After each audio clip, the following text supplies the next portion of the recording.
Kane is a fearless man spending time in the jail, while his son, Ricky, is outside acting like a drug dealer. This disappoints Kane a lot. Somewhere else, a man named Sleepy is trying to get a deal done between two of his friends, one of them named Redfoot, a notorious drug dealer, and the other is called T-Bone. Redfoot hopes that the deal will be done with no issues, hoping that Sleepy is not playing the role of a double agent since he will also be getting a cut. However, Sleepy assures Red that he has no interest in playing the bad guy. Soon, T-Bone arrives and bonds with his friend, Sleepy. However, tension soon begins to rise between T-Bone and Red as they immediately don't like each other. Even so, the deal goes smoothly and the two parties are quite happy, with T-Bone even leaving the area. While Red is celebrating the successful deal, all of a sudden a bunch of police officers, along with T-Bone, rushes to the scene, asking everyone to stay put. What Red has been fearing becomes true, and T-Bone turns out to be the spy.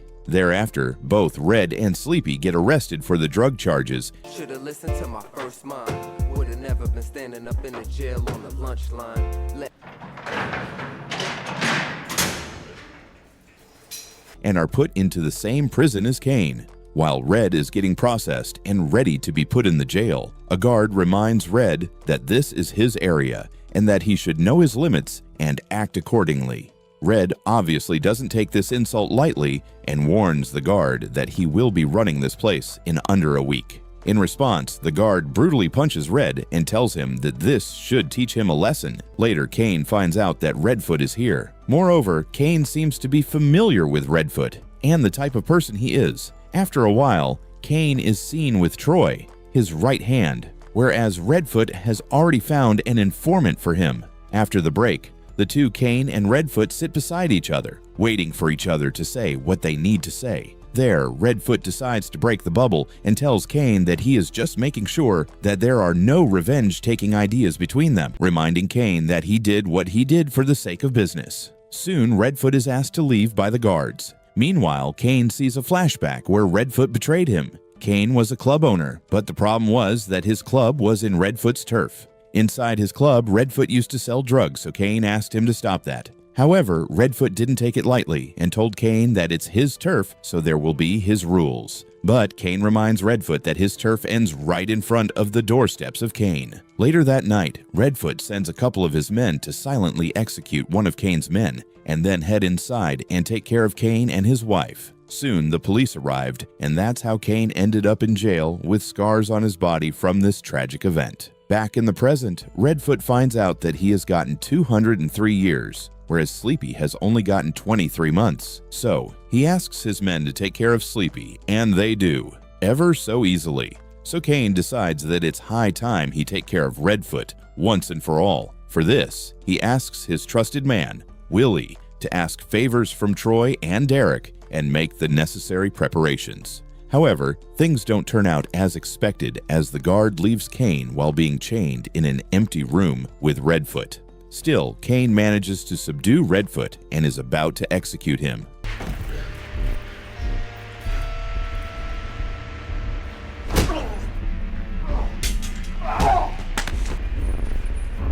Kane! The warden arrives just in time and sentences Kane to 2 months in the hole, even though he could have gotten 4 months. We then switch scenes to out in the city. A man named Mike is waiting for J.D. Parker to talk business regarding Ricky Kane's son.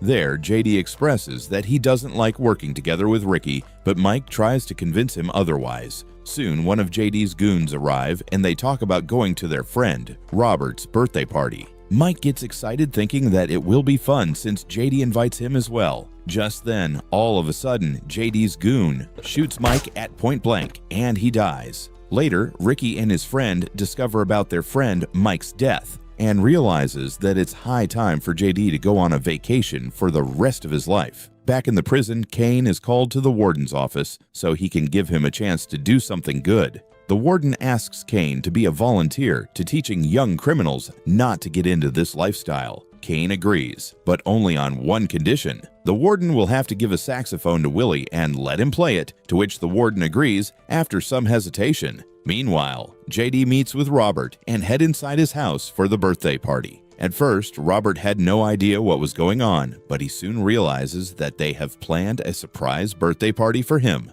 Later that night, Ricky and his friend pull up right outside of Robert's house, discovering that there's some sort of party going on. The friend is too eager to just sit in the car, so he grabs his rifle and heads toward the house. Ricky follows him, but he has made a deal that they will only take care of JD and not hurt anyone else. However, the friend doesn't listen and finds Robert outside the house playing around with a girl. Ricky's friend shoots them both at point blank. Then, JD comes outside after hearing the gunshots, only to find out that his dear friend has died. So he takes out his pistol and shoots Ricky's friend to death. However, Ricky acts quickly and shoots JD as well, but he doesn't die. In the meantime, the police arrives, prompting Ricky to drop his weapon and get on the ground, and this is how he gets arrested. In the prison, Warden calls for Kane once again and gives him the bad news that his son has been arrested for accessory of murder and has been sentenced to 7.5 years. Kane appears to not take this news in good faith and immediately requests to meet with his son. In the ground area, the two are allowed to meet each other. However, Ricky is not on good terms with his father and tells Kane that he needs to stay out of his life and that he doesn't consider him as his father. After that, Kane goes to volunteer as some criminal kids are put into a room.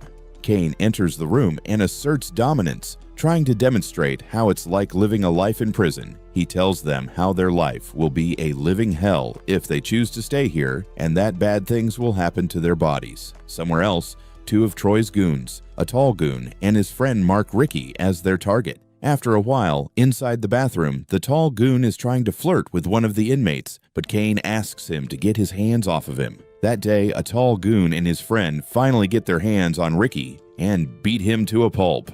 Kane then heads to Troy and tells him that his goons need to be taken care of, but Troy forbids him to do anything and says that he will handle the situation. Later, Ricky meets with Kane and tells him that he heard about what he did, but reminds him to stay out of his life. He goes so far, even stating that his mother and his father have died for him long ago. As Kane is being walked back to his cell, he comes across the tall goon hanging around with the same young inmate from earlier who got violated. That inmate turns around and heads to Kane to thank him for his help earlier. The tall goon and the inmate then walk back to their cells, but the inmate is then grabbed and thrown inside the tall goons. There, he gets beaten up brutally and succumbs to death due to his injuries. Later, Kane is shown the body to mourn him. That night, in his cell, Kane is completely heartbroken and tells Willie to surprise him with a session of playing saxophone. Meanwhile, a lawyer meets with JD and tells him that he should plead guilty if he wants his sentence to be shortened. But JD seems to have no plans of leaving this place and makes the lawyer leave the room. On the other side of the prison, Kane is again being walked back to his cell. All of a sudden, he starts foaming from his mouth and falls unconscious. After he wakes up, the doctor questions Kane how long he has left. When Kane reveals that he is here for 127 years, the doctor tells him the good news. Kane won't live to see his sentences being completed since he has gotten brain cancer. Soon, the neurosurgeon Dr. Zeltzer arrives and tells Kane that he has about 6 months more to live. The warden then visits Kane in his cell, telling him that he has run out of his limit to ask favors from him. But Kane convinces him to do this for him just this once. The warden agrees, and Kane is accompanied into a private room. There, a guard escorts Ricky into the same room. But Ricky is still not willing to listen to his father, so the guard tells him, in a strict tone, to listen to his father and learn some things from him. Kane then asks for some privacy, and the guard leaves. Thereafter, Kane reveals to his son that he has got brain cancer. Moreover, Kane acknowledges the fact that he hasn't been a great father, but he just wants this one time for his son to forgive him and be together with him during his last days. As expected, Ricky drops his tough guy act and feels sympathy for his pops. After Kane is sent to his cell, he meets with Derek and Ricky while telling the latter that he loves him deeply, though Kane tells his son that he won't be saying no, I love you to each other, since they are both grown men. Willie then brings the bat Kane has asked for and hands it to him. The very next day, Kane is given his daily 1 hour of free time and heads to the table where Ricky and Derek are. There, he tells his son that he has decided that this 1 hour of break with him. Afterwards, Troy enters the conversation and tells Kane that he has a favor to ask of him. When Kane asks what it is, Troy says that it is going to be the same old usual favors. But Kane reminds Troy that he is spending 23 hours every day in the solitary and that he has no way of getting things done. In response, Troy explains to Kane how he never refused when he asked favors from him. After a while, a new prisoner is brought in.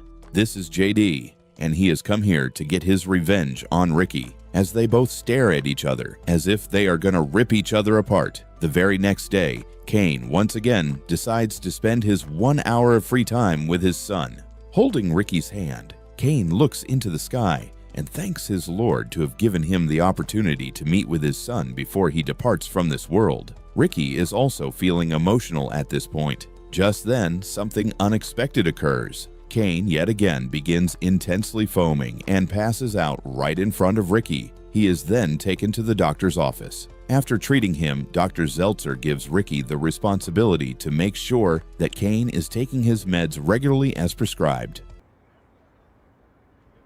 Yeah, we could pray. I thank you for allowing me this time on the planet. Outside, JD meets with Troy and introduces himself as someone who has got contacts in the outside world. JD tells Troy that he can call favors for him and vice versa, and the two shake hands on it. Troy then heads to meet with Kane privately. There, Kane tells him that the guy named JD needs to be taken care of. As for the details, Kane tells Troy that he should not ask for it. But Troy reveals to Kane that he is doing business with JD. In response, Kane tells Troy that the business won't be happening anymore, prompting Troy to feel insulted. He even complains to Kane, asking if his word doesn't mean anything now. With a straight face, Kane tells Troy that his word never meant anything anyways, and explains to Troy that he is the one calling shots only because he has allowed him to. Troy then gets up and leaves, visibly pissed off. He then heads to his cell area, gathers his men around, and tells him that they won't be working for Kane anymore. One of them objects, so he gets kicked out of the crew. Later, Troy heads to meet with JD and tells him that he will be getting a 25% cut if he can carry out the mission of taking care of Kane and his son. Meanwhile, Kane heads to meet with the warden and warns him that a storm is about to come. He further explains that the kid named JD is an assassin. Kane believes that JD needs to be taken care of since he laid his hands on his son. Even though the warden threatens to put Kane back into the hole, Kane asks to be excused and leave. The very next day, JD even confronts Ricky, with both of them threatening each other to end their lives. Shortly after, Kane receives a visitor. A woman named Brenda has come to visit him. Brenda asks Kane for his help and tells him that her son needs to be protected. Brenda pleads that she cares deeply for her son, and Kane tells her that he will see what he can do. Brenda then reveals to Kane that she got pregnant after her visit to Kane's and left for Arizona. She further reveals that their son's name is J.D. Parker. Kane, shocked to the brim, is at a loss for words, so he rushes to stop his sons from killing each other. When a guard walks Kane inside his cell, the latter knocks the guard out and escapes from his cell. Later, Ricky and JD are thrown into a duel, with the victor set to be the one remaining alive. The fight goes on for quite some time with bare hands, but to no avail, so they decide to use sharp blades. However, the horrific event takes place when JD is about to stab Ricky, and Kane steps in front of Ricky and takes the blow. Before losing his life, Kane reveals to JD and Ricky that they are both brothers. And just like that, Kane succumbs to his death.